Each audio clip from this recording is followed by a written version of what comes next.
Hola amigos, aquí comienza Balance Financiero en su edición estelar de esta semana. Nosotros siempre complacidos en volver al aire para todos ustedes, en la firmeza de que ustedes se sientan bien, se sienten bien y que vamos juntos, ustedes allá, nosotros acá, a disfrutar de toda esta hora con informaciones, comentarios, noticias siempre relativas al mundo de la economía, los negocios, las finanzas, los impuestos, la contaduría. Cuánto gusto poder saludar desde el mismo comienzo del espacio a nuestro fraterno hermano y amigo don Francisco Canahuati Disla, que está ocupando el sillón inicial debido a la ausencia de nuestro distinguido hermano pues Salcedo Ramírez, quien se encuentra en gestiones personales. Bienvenido, Francisco. Hola, hermanos. Hola, amigos televidentes. Bienvenido a su espacio. Aquí estamos. Sí, señor, agradezco mucho tu compañía desde el principio y esto garantiza que durante una hora te vamos a tener por acá. Bueno, a disposición. Y más que te ves lozano, descansado. Decía un tío mío, o dice un tío mío, eso es mejor creerlo que discutir. Es mejor creerlo. O sea, causa menos problemas para no entrar en la parte...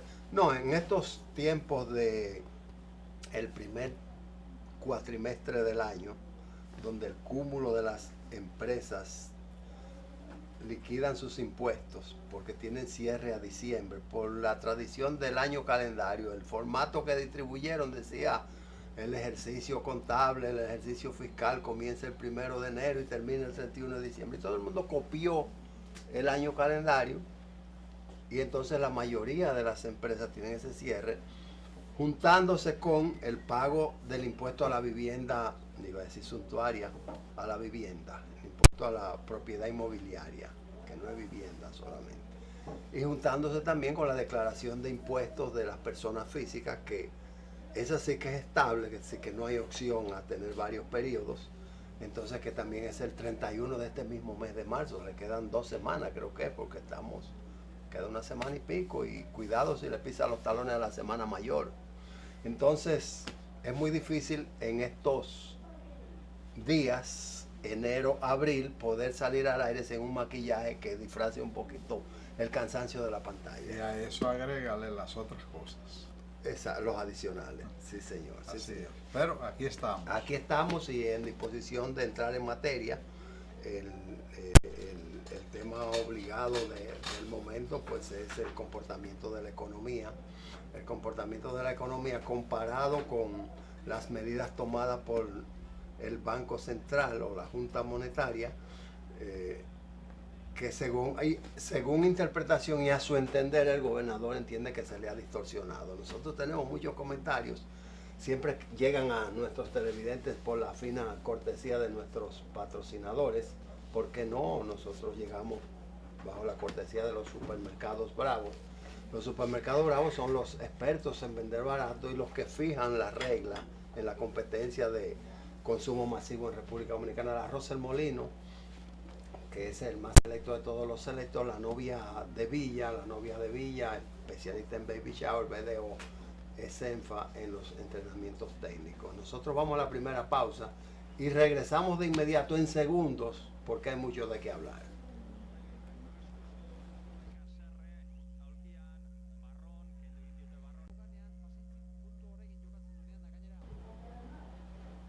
Bueno, quizás fue una exageración mía en la introducción decir que el tema obligado era ese, el comportamiento de la economía y las medidas del Banco Central, porque también está el tema fiscal, el tema sobre el tapete, donde se está hablando mucho de la presión tributaria, en qué lugar estamos con relación a otros países del área. Pero sí, quizás nos apasionamos un poco porque se ha generado un debate que no está todavía alrededor de los impuestos, un debate respecto a las medidas de reducción del medio circulante, al aumentarse en 2 puntos el encaje legal por parte del Banco Central, y que ordenó y obtuvo un estudio por uno de sus técnicos, según palabras del gobernador Héctor Valdés, y ese estudio reflejaba que apenas podía incidir en un aumento en las tasas entre un 0,5%, que es un 0,5 y un 0,6. Y que, entiende, la banca ha hecho un aumento en la tasa activa, en la tasa a que presta el dinero, de 2 puntos. Y dice, están aprovechando la situación para compensar el control que se ha dispuesto respecto a la tasa de la tarjeta de crédito. Bueno, eso es alta política y estamos hablando de la autoridad financiera prácticamente máxima del país. Y legendaria. Y sí, con una hoja de servicio bastante prolongada como útil y de confianza realmente para los agentes económicos. Real y efectivamente, cuando hablamos de este tema, lo primero que debemos decirle a nuestros amigos televidentes que no son especialistas en área de finanzas ni en economía propiamente dicha, que es lo que se trata del encaje legal, porque le hemos dicho ahora mismo que solamente subió 2 puntos y bajó el circulante. Entonces, lo que significa esto es que el Banco Central obliga a los bancos comerciales y a los demás entes del sector financiero regulado a congelar parte de sus depósitos y no como están una reserva, como ¿no? una reserva y no están disponibles para prestárselo al público. Entonces, dentro de ese contexto, el banco o la banca o el sector financiero recibe del mercado depósitos, de los cuales tiene que llevar a esa reserva una parte con un costo.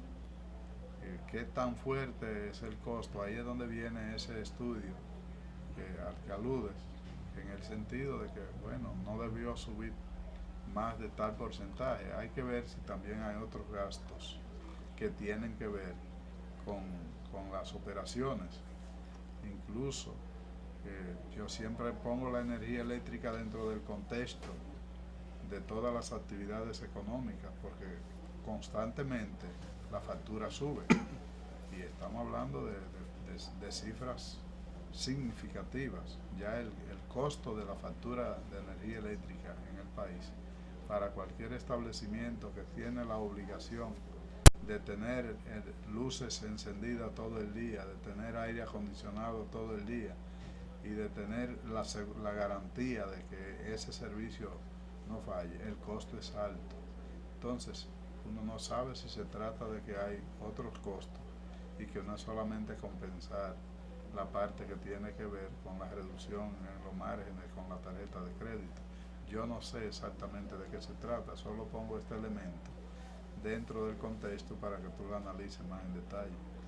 Bueno, es que el producto, el inventario que mercadea el sector financiero es precisamente el producto más demandado y más apetecido por la sociedad, por no llamar el consumidor, porque no se consume, pero es el más demandado. Quizás hay personas que el olor a combustible lo pone a estornudar, es muy fuerte, sobre todo esas gasolinas importadas. Hay personas que el perfume nos afecta de una manera directa. Y hay otros que los mariscos les causan ronchas, eso se llama alergias. Pero también hay personas que las monedas, los billetes, le causan alergia. Pero entonces hasta guantes se ponen porque no pueden prescindir de ellos. Necesariamente todo el mundo lo que quisiera tener es de ese producto. Entonces, al ser ese el producto más demandado, ser el inventario que más se reclama en el mercado y que nada más es mercadeado por ellos de manera formal, entonces lo normal es que haya un volumen, que se trabaje por volumen, lo cual no ocurre en la vida real. Trabajar por volumen es comprar a un precio X y establecer una brecha, un margen de comercialización, un fee muy estrecho, muy pequeño. Pero lo que sucede es que la banca capta el dinero basado en el índice de inflación, que prácticamente es nulo. Basado en eso establece tasas por debajo del 7, del 8%. Y conseguir un 3, un 4 es una odisea. Sin embargo, cuando tú vas a buscar ese mismo dinero prestado, yo te felicito porque tú me dices que tú lo consigues al 15%, porque hasta ahora, hasta donde yo lo veo, está a 22, 27, No, 28. Los préstamos hipotecarios están incluso ahora mismo al 9% como estímulo. Hay una feria Sí. donde se está prestando al 9% con un año fija la tasa. Sí, que antes era toda la vida, los 20 años. Exactamente. Sí. Y ahí pues normalmente pasa al 11, al 12%. Ahora, el señalamiento de esa tasa a la que tú te refieres, son los préstamos al consumo, que no tienen ningún tipo de garantía y que es la buena fe, la solvencia moral y económica que pueda tener el demandante del financiamiento, y entonces el riesgo de no cobrarlo completo aumenta. Sí. Y por eso la tasa entonces es mayor, pero entonces, como quiera es alta. Tú encuentras titulares que dicen la banca consolidada en el primer trimestre del año tuvo beneficio en el orden de los 15,000 millones, número que no le caben a uno en el cerebro, porque un 20%, un 21% contra un 5 o un 6% es todo contra nada. Es regálame para yo vender al precio. Bueno, dentro de ese contexto se ha generado una discusión que a veces se exagera un poco la contradicción entre los partidos y entre los miembros de los comités central, y quizás es más mediático que interno, porque interno lo que sale un pequeño humo que se puede magnificar hacia afuera, pero en realidad se manifestó el director de presupuesto, el señor Luis Reyes, quien decía que la medida adoptada por el Banco Central tendería a reducir el crecimiento de la economía. Y en apoyo a la decisión del Banco Central, el señor José Ramón Peralta, que es el ministro administrativo de la presidencia, dice que no, que la economía va bien y que pese a esas medidas va a seguir creciendo, y que en enero solamente creció un 6.6%.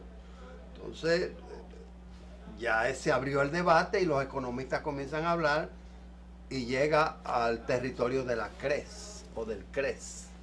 Ahora, ¿por qué ocurre esto?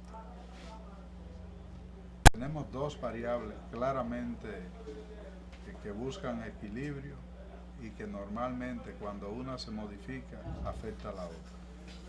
Tenemos la tasa de cambio y tenemos las tasas de interés.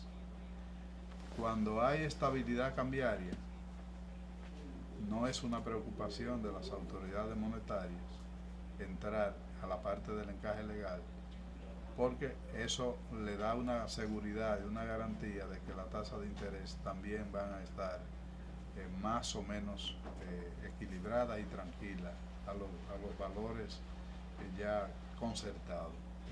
Cuando la tasa de cambio comienza a moverse al alza, ahí hay dos posibilidades: que se deje deslizar hacia arriba con el propósito de estimular la generación de divisas, las actividades que tienen que ver con exportaciones, pero al mismo tiempo, y encarecer las importaciones, pero al mismo tiempo esta es una variable como una especie de buque insignia de la macroeconomía. Se entiende, no sé si de manera exactamente correcta o no, que cuando hay estabilidad cambiaria, hay estabilidad macroeconómica. Y cuando hay inestabilidad en la tasa de cambio, hay inestabilidad macroeconómica. Ahora, ¿qué es lo que sucede cuando se persigue estabilizar con intervenciones el mercado cambiario? Que el usuario de la moneda local comienza a darse cuenta que escasea la moneda. Nunca olvidaremos aquellos editoriales de antología de don Rafael Herrera, exdirector del Exactamente, Listín Diario. exactamente. Porque hay una generación que no lo sabe. Donde él hablaba de los dos brazos, de pesos y de dólares, y él decía, la medida debe ser controlar los pesos, y eso ajusta la tasa de cambio, y en esa dirección son las medidas que ha adoptado el Banco Central. Sí. Entonces, la consecuencia inmediatamente es que al escasear el dinero local, pues hay más demanda y menos disponibilidad, y esto hace ese movimiento alcista de la tasa de interés. Lo que sí debemos decirle a la banca es que traten de ser lo más prudente y reflexivo posible en cuanto al ajuste que se ha hecho en este sentido, y que busquen la armonía también con las autoridades, porque no es bueno que la clase dirigente, y en una variable tan delicada como esta, entre en este tipo de conflicto, porque entonces se toma como variable de política, y de política en el sentido no económica, sino política partidista, y entonces se convierte en tema de campaña y ese tipo de cosas, y puede generar ruidos que se pueden evitar. Sobre todo, muy atinado tu comentario, Francisco, porque sobre todo en un ambiente en el cual ya el término usura no es penalizado. Y de ahí que los contratos decían el 1% más una comisión de... Porque si excedía del 1%, que era un 12 anual, la tasa, ya era usura. Pero en un ambiente donde ya solamente la usura la condena la Biblia. Entonces, ¿es adecuado el valor del peso dominicano con relación al dólar? ¿Cuál debe ser el justo valor? Nosotros venimos, gracias a los supermercados Bravos, en el próximo segmento a contestar estas preguntas. Pausamos.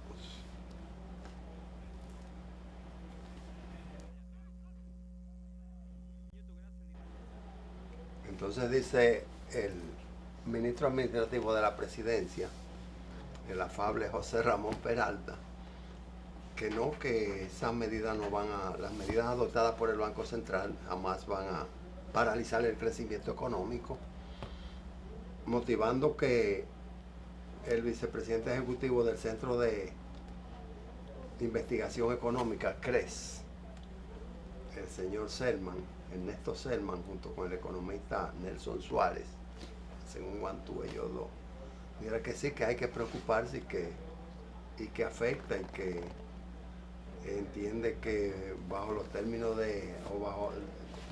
entiendo que ha llegado el momento de que en el país se revisen los parámetros y paradigmas sobre los cuales se han estado defendiendo y ejecutando las políticas monetarias y cambiarias, caracterizadas por una especie de paranoia a los ajustes necesarios del tipo de cambio y su consecuente impacto destructivo sobre los sectores productivos nacionales. Bueno, ahí hay mucho por donde analizar. Pero demasiado.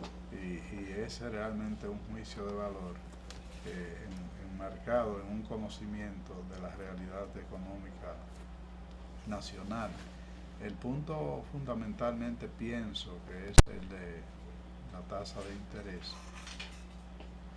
Lo que ellos plantean, no como el estímulo de la tasa de cambio a la exportación, pero puede entenderse en las dos direcciones. Correcto. O sea, si yo dejo que la tasa de cambio se deslice y mantengo por vía de consecuencia estable la tasa de interés, yo estoy estimulando la producción para exportar por un lado, y por el otro estoy estimulando la economía a nivel interno. El punto ahí viene con el factor final, precio. Cómo se mueven los precios, y a eso pues se le teme también dentro del proceso. Esto es una estabilidad administrada, no podemos olvidar eso. No es una estabilidad que tiene base sólida. ¿Por qué? Porque está basada en endeudamiento, está basada en controles, en incursiones en el mercado. O sea, hay que ver qué pasaría con el nivel de endeudamiento que tiene la República Dominicana, con la tasa de cambio dejarla sin intervención. ¿Y qué pasaría con la tasa de interés entonces? Porque aquí hay libre convertibilidad. Ahora, esto hay que analizarlo también desde otro punto de vista, con la frialdad del conocimiento de la psicología del dominicano. Cuando la tasa de cambio comienza a moverse hacia arriba y se hace en forma brusca, también estimula a las personas a retirar sus ahorros del sistema bancario para convertirlo en moneda extranjera. Huyéndole a la depreciación. Y aquí hay una libre convertibilidad. Lógico. Entonces, afortunadamente, y este es otro factor que ayuda a la estabilidad interna, en los mercados internacionales la tasa de interés están prácticamente que cobran por guardar el dinero a los propietarios, o sea, están muy deprimidas. Y eso da como resultado que no se convierta en un buen negocio para ningún ahorrista, para ninguna persona que tenga capital en pesos, convertirlo en dólares para llevarlo al exterior, pagando una tasa, cuando puede caer en la pérdida al retornar esa divisa para volver a canjear en el mercado libre. Entonces, esto hay que tener un poco como de tolerancia, si se quiere, en cuanto a la búsqueda de armonizar la estabilidad, porque ciertamente no tiene base sólida la estabilidad. Otro factor que ayuda mucho a esta estabilidad, aparte del endeudamiento, que no es indefinido ni en el tiempo ni en el monto, eso debe tener unos criterios de límite.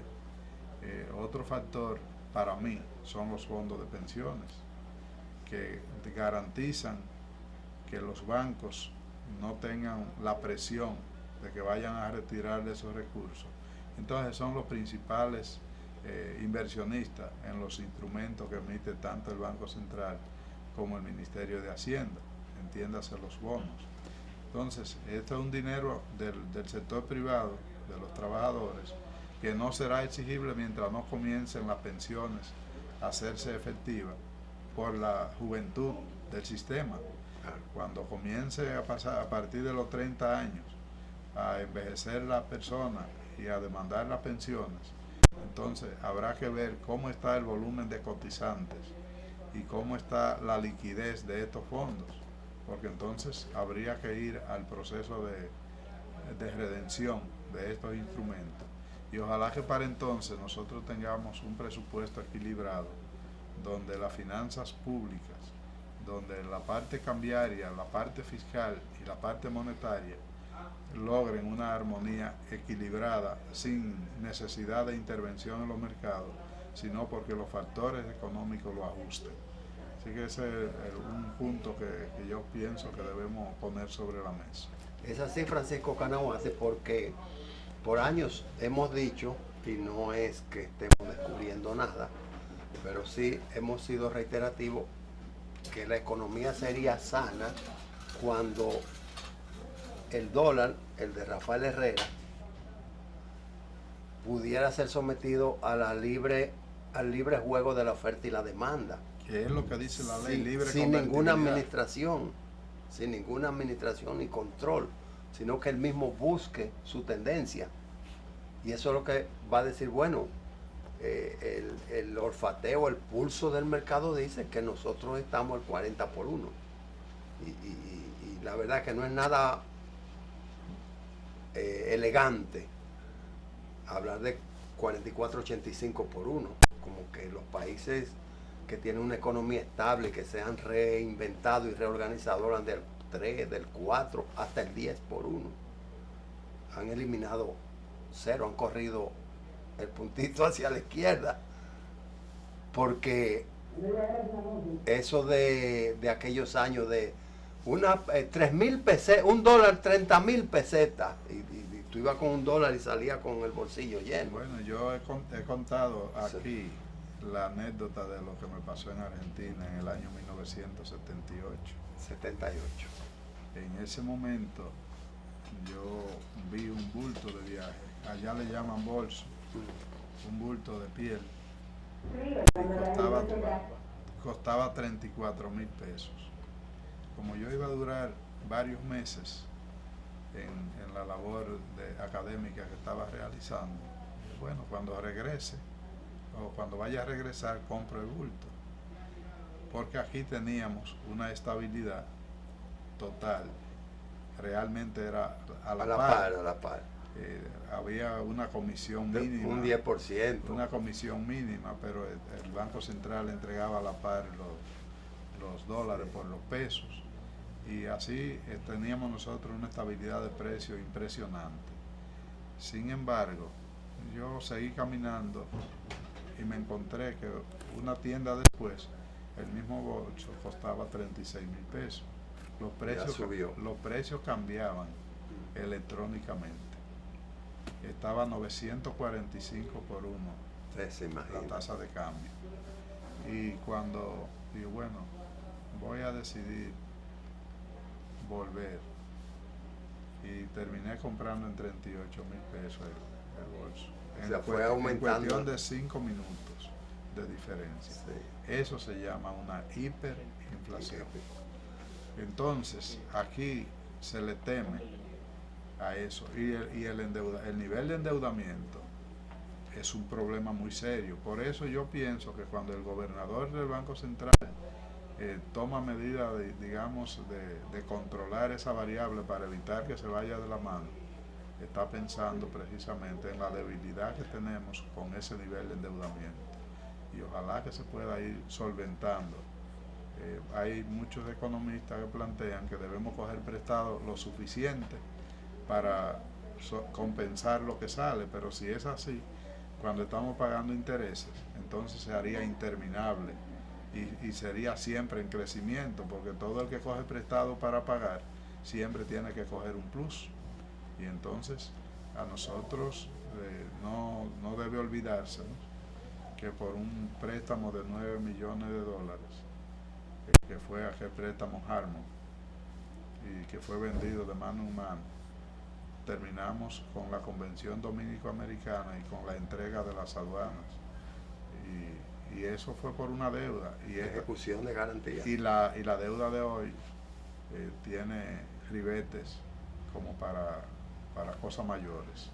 Ojalá que cada ciudadano, y sobre todo las autoridades, entren en conciencia de que debemos incrementar el ingreso y aplicarlo correctamente, y reducir el gasto público para ir equilibrando el presupuesto de manera real. En el segmento que viene yo quisiera que tú me permitieras, si me lo permite, ¿no?, los televidentes, pues darle lectura a un fragmento.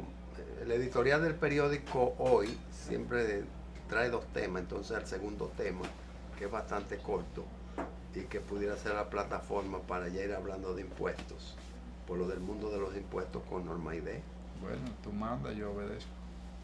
Vamos a la pausa. Nosotros llegamos a ustedes por la cortesía de los supermercados Bravo, que son los expertos en vender barato. Pausamos.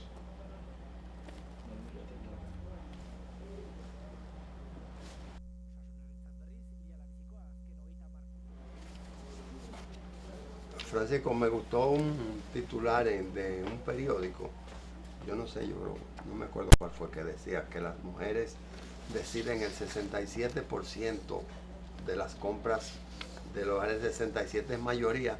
Si tú en una empresa tienes el 67% de la participación, tú eres el dueño casi absoluto, lo que tú digas que se hace. Bienvenida, Norma Aide. Hola amigos televidentes, gracias por estar con nosotros, es un placer estar aquí entre los dos, entre ustedes. ¿Está hablando del 67? El 67% de las mujeres, eso es así, real y efectivamente yo también lo leí, eso. Él fue el vicepresidente ejecutivo de un reconocido banco de aquí, pues que dijo... Francisco, me gustó un titular de un periódico, yo no sé, no me acuerdo cuál fue, que decía que las mujeres deciden el 67% de las compras de los hogares. 67 es mayoría. Si tú en una empresa tienes el 67% de la participación, tú eres el dueño casi absoluto, lo que tú digas que se hace. Bienvenida, Norma Aide. Hola amigos televidentes, gracias por estar con nosotros, es un placer estar aquí entre los dos, entre ustedes. ¿Está hablando del 67? El 67% de las mujeres. Eso es así. Real y efectivamente yo también lo leí eso. Ese fue el vicepresidente ejecutivo de un reconocido banco de aquí, pues que dijo eso a raíz de... ¿Qué queda? ¿Un 33 para los hombres? Es posible, por lo menos... ¿Cuánto, Francisco? Pues reparte el 33 porque ya el 60. Termina comprando el 100%. Okay. Porque ellas van por el 67 que pagan ellas. Ah, y el que- otro 33 lo compran y lo pagan. Y lo paga el hombre. Mira, eso tiene su razón de ser cada vez más. Es una forma de darte la bienvenida, Aide, porque tú sigues las cosas del mes de la mujer. Yo sé que sí. Camino a mayo para el Día de las Madres. No, yo aspiro que en el, Y a mes- noviembre, que en el para el marzo, Día que de es la el mes de la Mujer. mujer, pues las mujeres pues se sigan desarrollando cada vez más. Y lo comprueba esto que dice este ejecutivo bancario, porque el hecho es de que son más las mujeres dentro de las aulas universitarias las que están egresando, más que los hombres. Me gustó el correo tuyo de que venía con mucha alegría porque estamos en el comienzo de la De primavera. la primavera, claro. Y que primavera de mis 20 años, relicario de mi juventud. Así Está todo es. muy bien eso. Así es. Sí, muy bien, hay que relanzarse. Pues habíamos prometido darle lectura a la segunda parte del editorial del periódico Hoy, pero decíamos que era una forma de conectar con el mundo de los impuestos. Así que ahorita te voy a pedir, Aide, ahorita en dominicano, Casi, porque casi. ahorita en suramericano es right now, es ahora Sí, mismo. ahora mismo. Pero vamos a posponerlo para que entonces tú puedas, a tu llegada, asumir esa parte con ¿Cómo no? mucho gusto. Entre tanto, bueno, se está calentando en la medida que pasan los días el ambiente de la Conferencia Interamericana de Contabilidad, la 31ª conferencia, Cierto.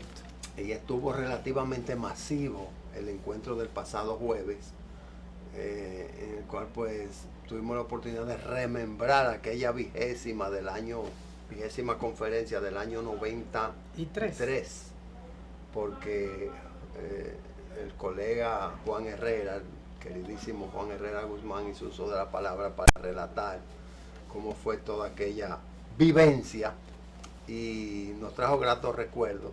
22 años. Y también fue como una voz de alerta en el compromiso que está el país vía el Instituto de Contadores Públicos, y también para que se revise por dónde vamos, porque estamos a 6 meses, a escasos 6 meses, mal contado, porque es menos. La conferencia comienza el 17 de septiembre en Hard Rock Café, en Hard Rock Hotel, eso es Punta Cana. Hay una demanda internacional altísima, pero la preocupación es los patrocinios, Sí.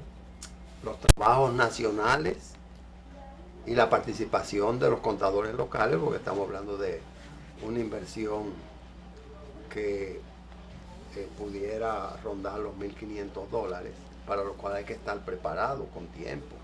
¿Quién es el presidente del comité organizador en esta ocasión? Es el expresidente Pedro Matos. Ah, es Pedro Matos. Sí, entonces Hay que invitarlo por aquí, pues, para que venga. yo creo que el segmento de contaduría, que es en el que nos encontramos, debiéramos especializarlo para este evento y Sí, comenzar a ver. claro. No venir a hablar de cuántos autobuses irán en caravana, sino la parte técnica, Exacto, los ¿cuáles aportes son? al país. ¿Cuáles son los Cómo participantes? este evento beneficia al país y que por ende requiere la integración del Estado dominicano. O sea, Cierto. por eso hay que probarlo de que realmente beneficia al país. Sí, Sí, desde ya yo pienso que hay que ir llamando a las autoridades en el área financiera pública para que vayan seleccionando el personal que debe ser de alto nivel para que participe. Aquí hay una transferencia de tecnología en cada una de estas conferencias y de conocimiento que bien vale la pena aprovecharlo en suelo dominicano. Y no se trata de turismo, aunque sea en Punta Cana. Claro. Realmente hay un aporte técnico, cierto. hay el desarrollo de unos trabajos. La conferencia se divide por áreas. Sí. Hay un área del sector público, Sí. la parte Educación, la parte fiscal propiamente dicha. auditoría. Exactamente. Sí. Entonces pienso Así que es. debían acercarse al Instituto de Contadores y hacer una matriculación masiva. O el instituto a ellos. Sí, bueno, el instituto supongo que se habrá acercado ya. Sí. Sí, fue muy satisfactorio ver dos representantes del Codocom. Yo lo llamo Codocom para no confundirnos. Ah, pero qué bien. Que es un órgano que fueron convocados buscando una integración. Y el hecho de que ellos hayan ido, yo no sé su rango, su nivel jerárquico Exacto. dentro de la institución, pero el hecho de que hayan estado presentes, pues pudiera marcar un acercamiento, la unificación de la clase alrededor de donde debe ser, Alrededor de la ley. Claro. alrededor del cumplimiento a la ley. Así Exactamente. es. Sí, entonces, esto más la exposición de Juan Herrera y las preocupaciones del presidente del Instituto de Contadores, la llegada de Andrés Terrero, las personas que siempre hemos estado Ujú. en estas líderes de la profesión de contaduría, Ana Morel, Arabeli Calderón, que la vi ahí en una jipeta nueva, una cosa, o sea, yo creo que está tomando ya otro perfil la situación de la conferencia interamericana. Qué bueno. Sí, también nos enteramos de el apoyo de la Contraloría General de la República, que comprometió la participación de algunos empleados y también algunos recursos de patrocinio. Okay. Esto a la sazón de lo que ha lanzado el distinguido colega Rafael Hermosén, Contralor General de la República, Amigo que nuestro. se llama el TRE. Ajá. El TRE es una idea Sí, que el consiste TRE. en una plataforma tecnológica mediante la cual pueden mantener control de los contratos suscritos Sí. con personas físicas, con servicios, con productos, y pudieran tener también la agilización de los libramientos. Y me gustó un párrafito de la exposición de Rafael Hermosén, a quien estamos esperando aquí en Balance Financiero y que no hemos podido coordinar su visita, y la culpa es mía. El párrafito de que entre las cosas que otorga esta plataforma es el ahorro de papel. Y tú Sí. dirás, pero qué ridículo estábamos siendo. No, es que en la burocracia de República Dominicana, el escritorio que no está lleno de papeles no trabaja. Así y eso es mismo un es. error craso del siglo XVII después de Cristo. Vamos a decir que el sistema TRE, como tú dijiste, así mismo como se escribe, es el sistema de trámite regular estructurado. Es una plataforma simplemente para los contratos que las instituciones públicas ejecutan con proveedores, con servidores de productos y servicios, pues se le hace un contrato y van a tramitarse a través de este sistema, dando mucho más facilidad para la elaboración después de la orden de pago. Amén, amén. Vamos a dejar el segmento ahí. Te comprometes a leer el editorial porque, Claro. vamos a ser transparentes ante los televidentes. Tú impusiste de que era un tema tuyo y que tú lo ibas a hacer en el mundo de los impuestos. Vamos a ser transparentes con los televidentes, que así salimos más gustosos. Pues vámonos al mundo de los impuestos. Les presento a Norma Aide, la jefa de ese segmento, y su ayudante civil Francisco Canahuate. Pausamos.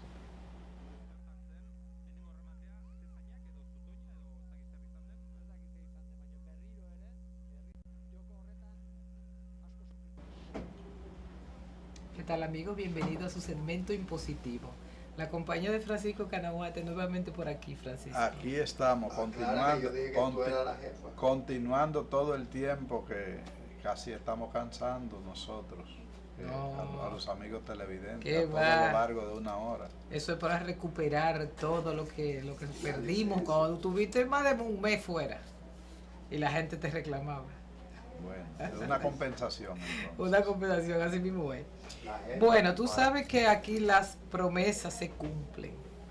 Y como Hermógenes en el segmento anterior dijo que iba a dar lectura al editorial del periódico hoy, pues yo le voy a dar lectura porque ese es el tema de nuestro segmento en el día de hoy. Y dice así: hay que ser muy cauteloso al medir la carga fiscal de un país como el nuestro, con un régimen tributario basado en los impuestos regresivos, que soslaya las cargas directas a los grandes ingresos y capitales, y que padece un gasto público de cuestionable calidad y tasas de evasión impositiva más elevadas de lo razonable. Para hablar de la necesidad de cambios en la estructura fiscal, hay que comprometerse a hacer las correcciones tributarias que justifican la imperiosa necesidad de un pacto fiscal.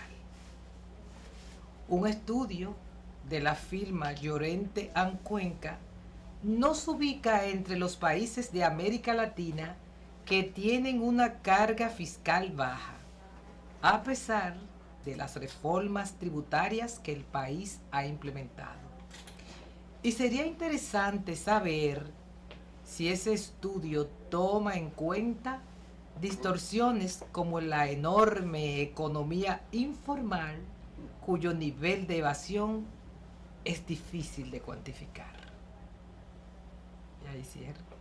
Ahí cierra. Bueno, en pocas palabras, hay una reiteración de una necesidad de organizar el sistema tributario. Yo quiero referirme fundamentalmente al tema del cociente y de cómo se mide esto y cómo no se hace comparable de país a país. Claro. La preocupación que asume el editorialista del periódico en un resumen apretado, pero tiene muchas verdades. Muchísimas verdades. Tiene muchas verdades. Y quizá él pudo agregar que esa informalidad ha sido provocada por las propias modificaciones al sistema tributario, que agregando tasas y nueva figura tributaria ha despachado hacia la informalidad a muchos contribuyentes que antes eran formales. Cierto. Y hay que decir que este no es un tema de la administración tributaria, sino del diseño de la legislación tributaria y de la política fiscal implícita en ella.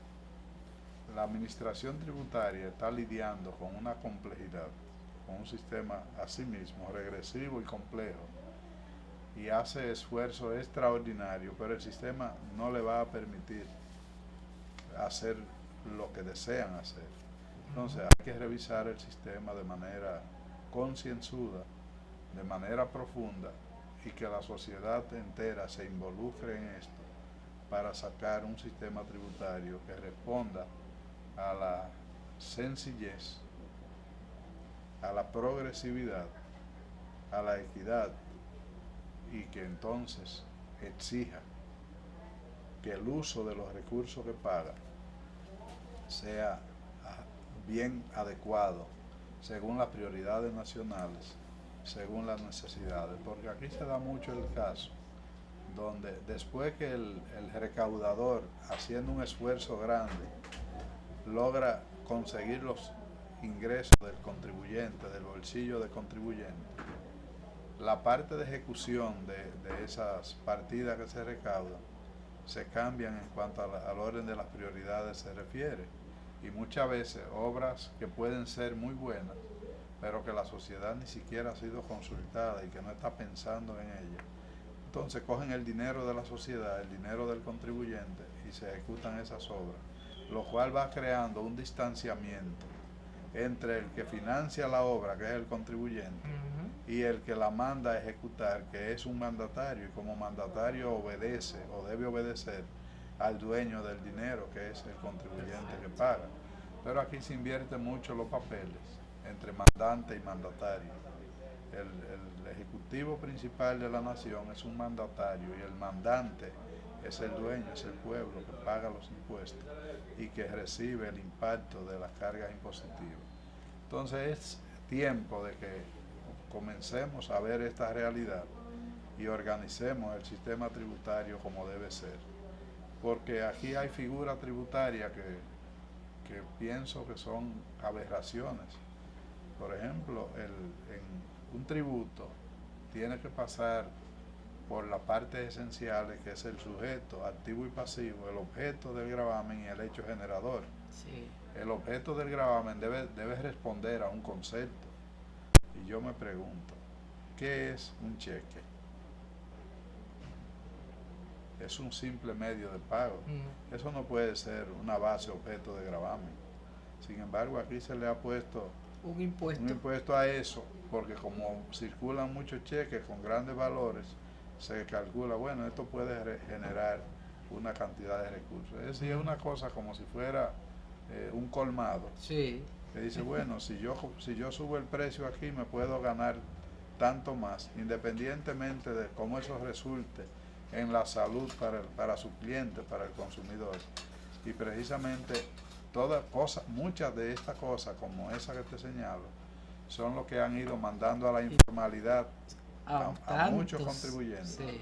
Y por vía de consecuencia, entonces hay un efecto no deseado, contrario a lo esperado, porque en lugar de crecer las recaudaciones, aunque hay que reconocer que en términos nominales crecen, pero en términos relativos se estancan o disminuyen. Sí. Entonces yo no hago nada con mantenerme en la misma posición dañando el aparato productivo, el aparato económico de una nación. Yo debo pensar en recaudar vía siembra y cosecha, es decir, creando las condiciones para que los agentes económicos puedan desarrollar sus actividades de una manera clara, transparente, y que tengan éxito en esas actividades, porque del éxito del ciudadano, del éxito económico del contribuyente, se nutre el Estado. Y entonces sí comienza un proceso de crecimiento sostenido en las recaudaciones, sin que la sociedad se sienta estrangulada. Entonces aquí lo que está pasando es que se ha ido aplicando una política en los últimos 15 años más o menos, como de el que tiene una cosecha la corta y no siembra. Entonces estamos cercenando la fuente productiva. Claro. Y eso no debe ser. Creo que es un error que debemos ir enmendando. Afortunadamente hay muchas personas que están pensando en esa misma dirección, y que yo entiendo que en el porvenir no muy lejano pues se estará viendo ya una luz en este sentido. Quiere decir que lo que hay que ahora analizar como un elemento complementario es en cuanto al índice de comparación. No, yo estoy sorprendida. Yo pensaba que era más alto inclusive, Francisco, porque estamos hablando del ingreso fiscal como porcentaje de Producto Interno Bruto de cada país. Y dice que el de nosotros está ubicado en 13.1. Y yo pensaba que era un poco más alto. Yo entendía que andaba como un 15 o un 16. Habría que ver qué elementos ellos toman para hacer este cálculo. En el caso dominicano hay un factor. Ha cambiado la metodología para el cálculo del Producto Interno Bruto, porque se cambió la base del año. Por ejemplo, hay un ajuste de corrección. Es del 2007, ¿verdad? Sí, en la actualidad. Hay un ajuste de corrección que debe tomarse en cuenta. Yo he estado viendo recientemente el caso de la presión tributaria histórica, y a los precios de 1991 resulta que la presión tributaria era más alta. cae a un 7.76, sí. Cuando en ese momento a precio de 1970 era un 10%. Fíjate cómo cambiando el año base te distorsiona entonces la presión tributaria. Explica eso, Francisco, bien del año base. Es los precios que corresponden al ejercicio que se está tomando como referencia para calcular la serie de años en la que se está tomando el Producto Interno Bruto. Es decir, los ajustes se hacen en base a los precios que rigen en ese año base. En el año 1991. Primero era en el año 1970. La presión tributaria a precios del año 70, en el 91, era un 10%. Ajá. Y esa misma presión tributaria en la misma economía, solamente cambiando el año base del 70 al 91, pasa a ser de 7.76%.